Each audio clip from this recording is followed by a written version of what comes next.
Samajwadi party के विधायक Zahid bag को कुछ दिन पहले जेल भेज दिया गया था, उनको एक आरोप के चलते। आर.के. वर्मा जो कि समाजवादी पार्टी में उप सचेतक हैं, उन्होंने आज इस मुद्दे को सदन में उठाया। उनसे बात करते हैं। सर, जाहिद बेग आपके पुराने साथी हैं, विधायक हैं मौजूदा, वो जेल से रिहाई नहीं हो पा रही उनकी किसी भी सूरत में। आपने ये मुद्दा उठाया था, किस चीज़ों को लेकर आपने सदन में बात रखी? देखिए, जाहिद बेग जी को कई महीनों से जेल की सलाखों के भीतर निरुद्ध करके रखा गया है।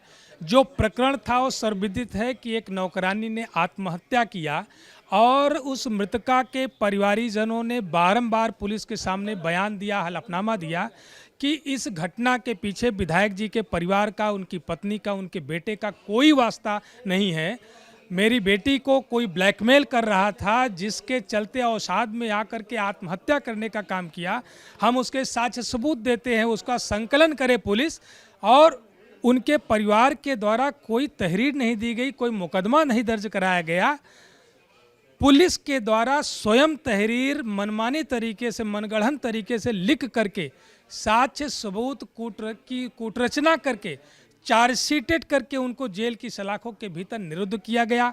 जब मृतका की मां ने स्वयं, नूरजहां ने जाकर के कोर्ट में जब उन्होंने पुनः हलफनामा दिया कि इस घटना के पीछे माननीय विधायक जी का परिवार का कोई रोल नहीं है, और मैंने बारंबार जो है घटना के पीछे कारणों को बताया, लेकिन पुलिस ने उसको संज्ञान नहीं लिया, तब माननीय कोर्ट ने एक आदेश जारी किया कि इस घटना की पुनर्विवेचना कराई जाए और पुलिस को निर्देशित किया कि मृतका की मां का 164 कलमबंद बयान करा करके कोर्ट में पेश किया जाए, जिससे उन पर उनकी जमानत की जा सके। लेकिन पुलिस ने अभी तक 164 का कलमबंद बयान नहीं कराया, उसकी पुनर्विवेचना नहीं कराई।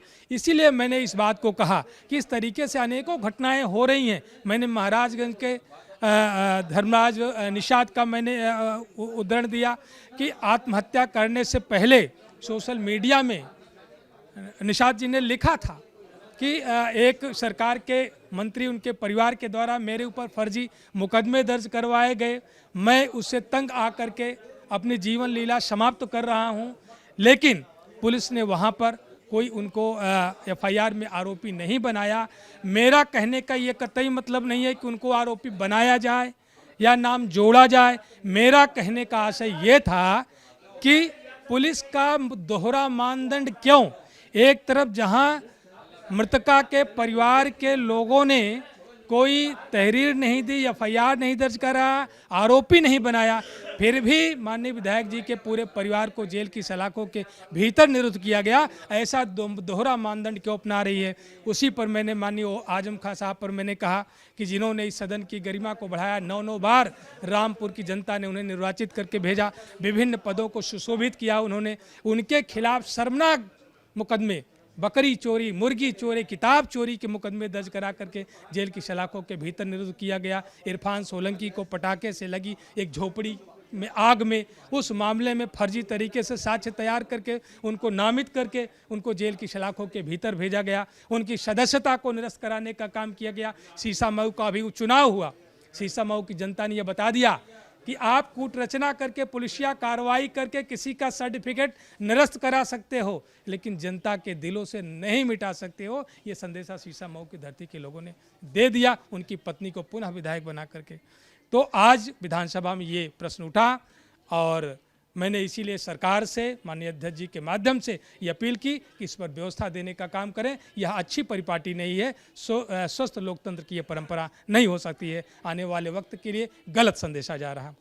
शुक्रिया, आपने आर.के. वर्मा जी को सुना। जाहिद बेग का मुद्दा, आजम खां का मुद्दा और इरफान सोलंकी का मुद्दा, सभी मुद्दे जो है वो सदन में उठाए गए कि विधायकों को गलत तरीके से जेल में निरुद्ध किया गया है।